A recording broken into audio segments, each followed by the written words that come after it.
since I brought my computer up here with me, due to the fact that we've got no projection, a couple of things come to mind, or at least one announcement I want to make. If you've checked your mailboxes, the men especially, you will notice that there has been an insert placed in the box for all the men. We'd appreciate you taking that out, reviewing that, and if you can attend and would like to attend that meeting, that's actually next Saturday morning here at the building, in the other building. We'd love to have you attend that, but we want to make sure you understand that's not something that's being mandated or anything of that type. Just a request. If you would like to help support in that particular effort, then we would certainly welcome you into that meeting. But that is strictly a matter of what each man chooses to do in that regard. And if you don't have one of those or have not had one of those in your mailbox, if you checked what's back there and there wasn't one, I've got more with me. I'll have them back in the back today as well, just to make sure that you can get one of those so that you know what that meeting is all about. Secondly, I thought, it's not always bad when tech fails, because we just maybe staved off for another whole generation the conversation where parents are going to have to be talking amongst their around their kids and saying, "Oh, you remember when there used to be books?" They're falling by the wayside, no question about that. But certainly it isn't, even though I would tell you, this was probably overwhelmingly the most majestic presentation by visual that I've ever had. Just kidding. I have no idea how to rate that amongst any of the others. But we certainly understand it is not what you see on the screen unless the word itself is projected, then that has power. But what's projected on the screen isn't the issue. The speaker really isn't the issue, but the Word of God is the issue, and that's the power.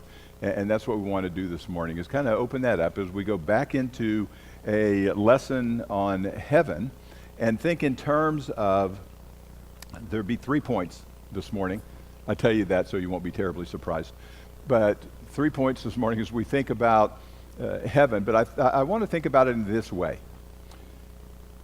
If the Lord allows us to, and I'm talking about Judy and I, if the Lord allows us to go on the trip that we plan on going on to meet the family at Thanksgiving time, that will be all the immediate family together, 19 of us together, in one house, very large house, thankfully, but in one house, being able to celebrate. And it's interesting, we're already having conversations. It's early in September, and I got a text from one of the sons yesterday, can you send the information on the house, the link, so we can see the house and we can see what comes with the house. And they talk about, there's pickleball courts there, and there are other events. There's a playground. It's just a couple steps away from Table Rock Lake in Branson, Missouri, and there's just all these features. They're wanting to go to one of the theme parks, Silver Dollar City, that's up there, and the kids get so excited talking about it. We can't wait, which I always love for them to say can't wait, and I always say have to.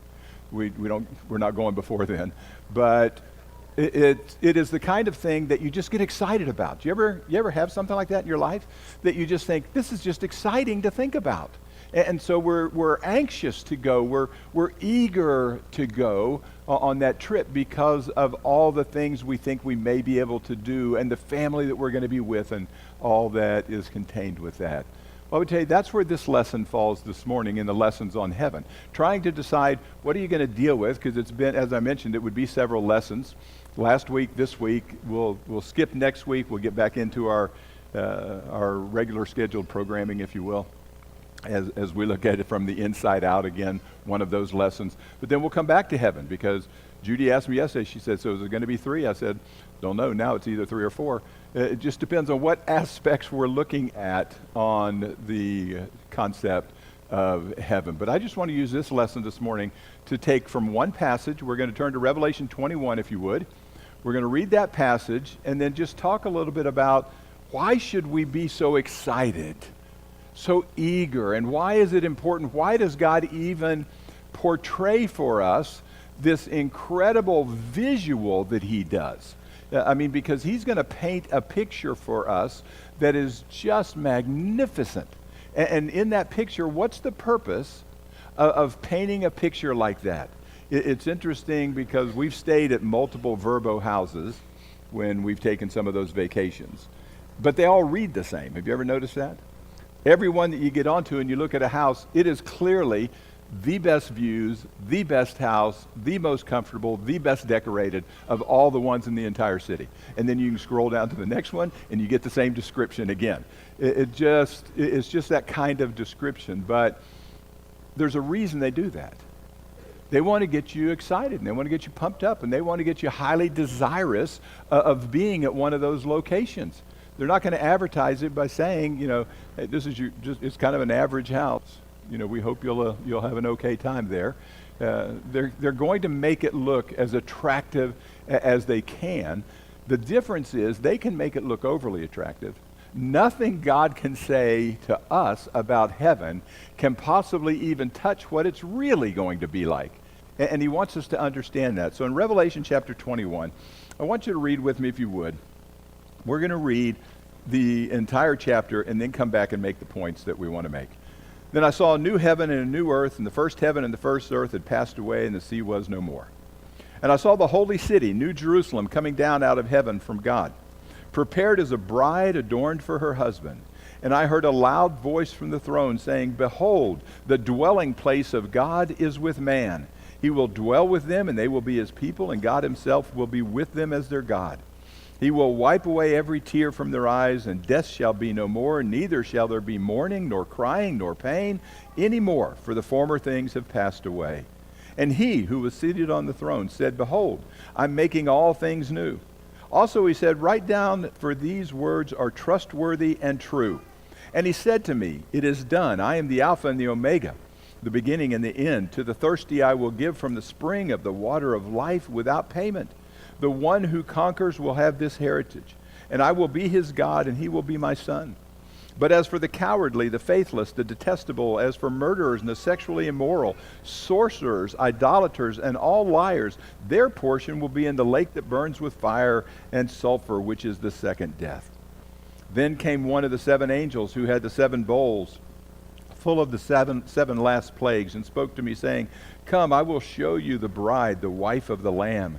And he carried me away in the Spirit to a great high mountain, and showed me the holy city Jerusalem, coming down from heaven, coming down from God, having the glory of God, its radiance like a most rare jewel, like a jasper, clear as crystal. It had a great high wall with 12 gates, and the gates, 12 angels on the gates, with the names of the 12 tribes of the sons of Israel were inscribed. And on the east 3 gates, and on the north 3 gates, on the south 3 gates, and on the west 3 gates. And on the wall of the city had 12 foundations, and on them were the 12 names of the 12 apostles of the Lamb. And the one who spoke with me had a measuring rod of gold to measure the city and its gates and walls. The city lies 4 square, its length is the same as its width, and he measured the city with his rod, 12,000 stadia or furlongs. Its length and width and height are equal. He also measured its wall, 144 cubits by human measurement, and which is also an angel's measurement. It says, The wall was built of jasper, while the city was pure gold like clear glass. The foundations on the wall of the city were adorned with every kind of jewel. The first was jasper and sapphire, and the third was agate, and the fourth emerald, and the fifth onyx, and the sixth carnelian, and the seventh chrysolite, and the eighth beryl, and the ninth topaz, the 10th chrysoprase, and the 11th jacinth, and the 12th amethyst. And the 12 gates were 12 pearls, each of the gates made of a single pearl, and the street of the city was pure gold like transparent glass. And I saw no temple in the city, for its temple is the Lord God Almighty and the Lamb, and the city has no need of sun or moon to shine on it.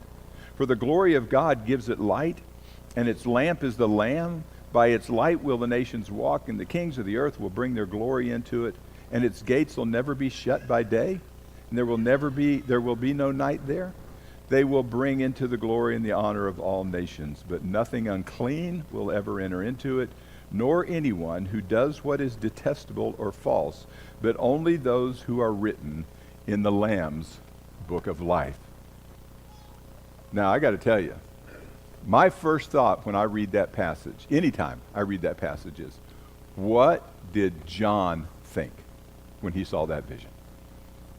I'm saying, can you imagine that this is the vision, kind of like Isaiah's vision in Isaiah 6, when he saw God sitting on the throne and the train of his robe filled the entire throne room. And you think, wow, what kind of impression would that make on you just to see that vision? And so I want us to just look at three aspects that he deals with and that we understand about the nature of heaven. Because I think they are things that should excite us.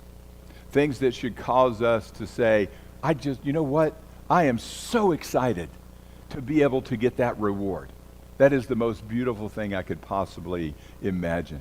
We live in a culture, matter of fact, one of the comments that I made regarding Judy's dad as we were talking recently to somebody, I said, we live in a culture and a concept in this culture that has become gifted at delaying death, not necessarily prolonging life. There's a difference between those two. But delaying and staving off death as if it is something that is absolutely the most tragic thing. And yet Christians can't think that way. Christians have to understand that which is beyond is so far greater than that which is here. And so we appreciate the thought that we won't have to spend eternity as we are now, but we will have the things that God would have us to have. So I would tell you, first, heaven is a place of regality. In other words, it's a regal place. Webster defines regal by saying it's suitable for a king. It is of notable excellence or magnificence. And I want you to think about that, because he starts by saying, the wall was made of jasper. I did have some pictures of jasper up there. 6 different ones. Jasper comes in so many different color arrangements. But you've probably seen those polished stones before. They've got veins going through them of different colors. They look almost marble-like. I'm saying like the material marble. But they come in bright colors, yellow and green and red. And you just think, and so you think of a wall. I mean, a house built in a city built that's got a wall around it that is just made of this incredibly beautiful stone.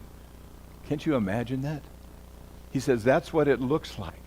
That's what it's made of. But he says secondly about that, he says in 21, in 18 and 20, verses 18 and 21, he's talking about the city.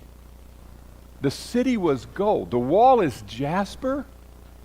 He said, and the city was gold. I want you to just try and get a picture of that.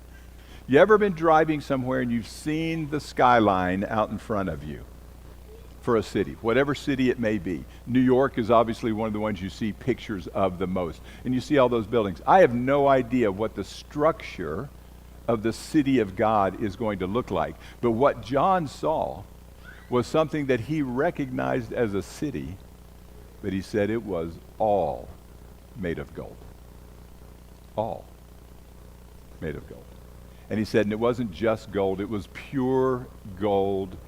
It was as clear as glass. It is a polished look. So you take your shiniest gold object where it's polished up, and he says, that's the city we're going to, brethren. It doesn't matter what kind of house you live in now. He says the idea of heaven is it is so far greater than anything we could have here now. Have you ever been to one of those cities that you just stand in awe? We went to the Willis Tower in Chicago. Used to be the Sears Tower. Went to the Willis Tower because they've got that cubicle on the 103rd floor that sticks out away from the building that's made of all glass, including the floor. And you can walk out on that and be 103 floors above the road below you and just see straight down to the road. What an exciting view that is. We waited for a second because there was a kid jumping up and down out there. I thought, I'll look at the view after he comes back in off of the glass. But that building was impressive. I mean, when you're looking at a building from the outside and it's 100 stories high or more, and it's only one of many buildings that are around you, you think, wow, whether you like the city or not, you cannot help but be impressed by what it looks like. John said, I saw a city and it was all polished, pure gold. Wow. Wow. How great is that city? And then he says, what about it? He says it's got pavers. I just love this idea of the pavers that are made of gold. He says bricks. We understand gold bricks. You ever seen gold bricks? What do you think the chance of you going into Home Depot and seeing a pallet of gold bricks over there? It's like, we got some pavers over here. Where are your pave stones? Oh, we got them right over here. He said the street, there's one street, but he says the street, it's paved with gold. What's the point of that? Because he goes on from there to say what? He says, jewels everywhere. The whole foundation is just about every gemstone you can think about. So imagine you're going in and looking, it's like, wow, it's made out of all these gemstones on these 12 foundations that are on this thing. I can't even imagine what that would look like. But why does he give us the picture? Are those literal? I would tell you they are literal in the sense that they are what John saw. So it's a literal description of what John saw, but I don't think he's trying to get us to understand, you know what? You're going to get to actually see a foundation made out of emerald. That's not the point. I think what he's saying is the city and the street and everything about heaven is so far greater than anything you could ever imagine here on earth. He said, so just dream big. Get the most fascinating picture you can possibly think of, and God says, I'm still going to trump you on that one. I'm going better. How great is that? That he's saying, I just want you to understand, this is not something that you're going to get there and say, hey, this is pretty nice. I've been some places where you say, this is pretty nice. That's not going to be your response when we make it to heaven. We're going to be in awe. He says, this place is incredible. All the jewels that are on this thing. And he says, and it's got 12 gates. I want you to get a picture. 12 gates, and he said, each one has a gate of pearl. One pearl. So I want you to picture like a big archway, kind of like the tombs were, you know, they've got an opening, and to close it, you just kind of roll. Can you imagine a pearl that you got to get several people behind? It's like, let's just kind of roll that into. He said, I'm just trying to get your imagery in your mind beyond anything you can think of. Beyond anything you can think of. He says that's the nature of what heaven is going to be from a regal standpoint, from a looking at it standpoint. And then he would want us to understand not only is it a place of regality, it's a place of relief. Relief. Why? How do you like this life? I mean, that's kind of a trick question because I like this life. Do you? God has blessed me in this life. He's blessed me with good health. He's blessed me with long life already. He's blessed me with family that is incredible. He's blessed me with belongings that are beyond imagination. God has taken such good care of me. Do I like this? I do like this life. But are there parts you don't like? I walked the other day from our house to the gym to do a workout and then walk from the gym back. That's a live and learn lesson, as they talk about. The two activities together didn't necessarily go real well. And it was okay during the whole process. But if you're my age, you understand what that means when then you sit down for 30 minutes and have to get back up again. You make all kinds of noises, you know, and it takes several minutes to unfold before you're standing upright again. Yeah, there are parts of this life that I understand are not nearly as attractive now as what I used to think they were. Anybody else agree with me on that? Never had to wear these till last year. Never wore glasses.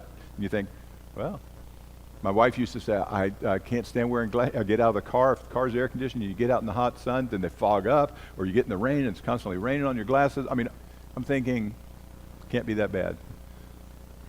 I just don't wear mine. It's like I'd rather not see than have to deal with the issues. But yeah, we have aches and pains, and we have to have doctor visits, and we get things, and they put us on medication, and we understand, you know what, this life is not so good, and we lose friends.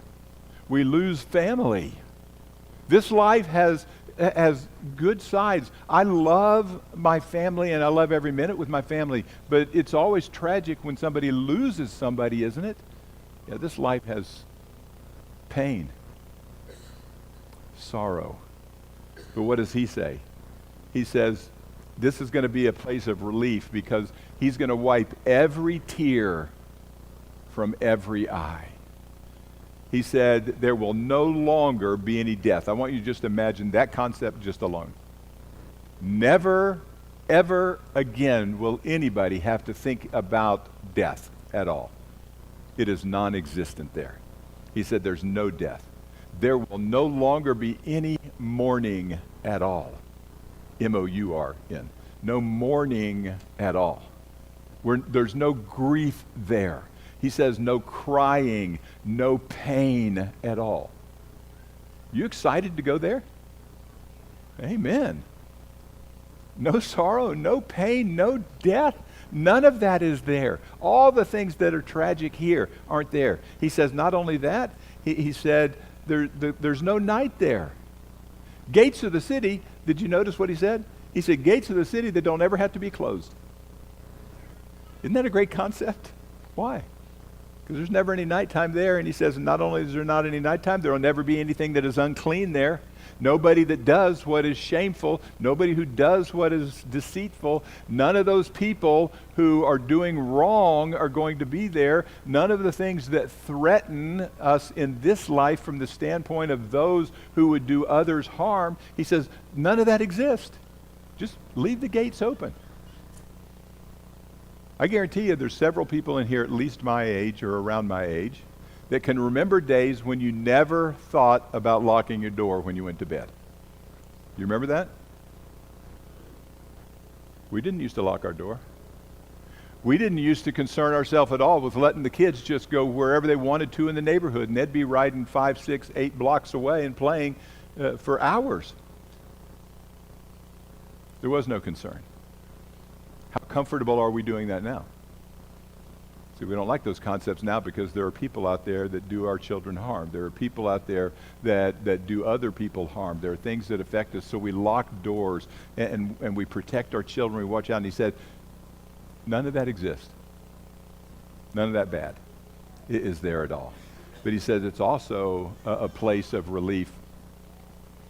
I mentioned last week, I think it was last week, but I mentioned the fact that we have a good friend. And they were taking that big Alaska cruise and trip and all that kind of stuff. And a couple of weeks before they started the trip, that was when he was talking to me. He said, you realize in 3 weeks this trip's going to be over. It's like, wowzers. I mean, bad viewpoint. But have you ever been on a trip, though, and you get down to the last couple of days and you think, oh, I'm enjoying this so much. I wish we didn't have to go home yet. Have you ever thought that? This is just great. I'm enjoying this. You know what he says there? You never have to leave. I'm going to take you to the most fantastic, majestic place you can possibly imagine, Christ says. And he says, and you won't ever have to leave. Wow. I'm excited about that. Never ending. Once we get there, we get to stay throughout all eternity. But then finally, not only is it a place of regality and a place of relief, it's a place of restoration. You know, God intended for us to live in perfection. When he created Adam and Eve in the garden, it was perfect. They opened the can of worms, not God. They brought sin into the world. So all those things in that previous list, the death and the mourning and the sorrow and the pain and all of those, that's our doing. That's not God's doing. That was never God's intent. God's intent was, as the Garden of Eden was perfect, he intended man to live in that perfection. That was the real man. That was the complete picture he had for man. And man fouled that up. And we've been suffering since. But in verse 5, this is what he says. He who is seated on the throne said, I am making everything new. new again. There's nothing old anymore. Everything is going to be new.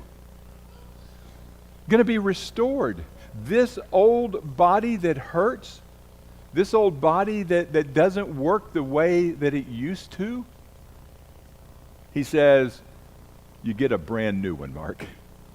A brand new one. Now, I don't know exactly what that's going to be. He says it's going to be like Christ, what he has, but we don't know exactly what that'll be. But I'm okay with that. You okay with that? God says you're going to have one, whatever it is like Christ has, that's what we're going to have.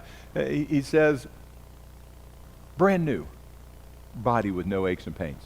In Philippians chapter 3 and verse 21, it says he will transform our lowly bodies so that they will be like his glorious body. I got to tell you, I'm excited about that because there's at no point in my life that I would have described myself as having a glorious body. But now I get one. When I get to go home, my eternal dwelling, I get to have a body that is glorious.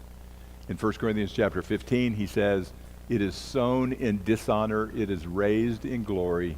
It is sown in weakness, it is raised in power. Wow.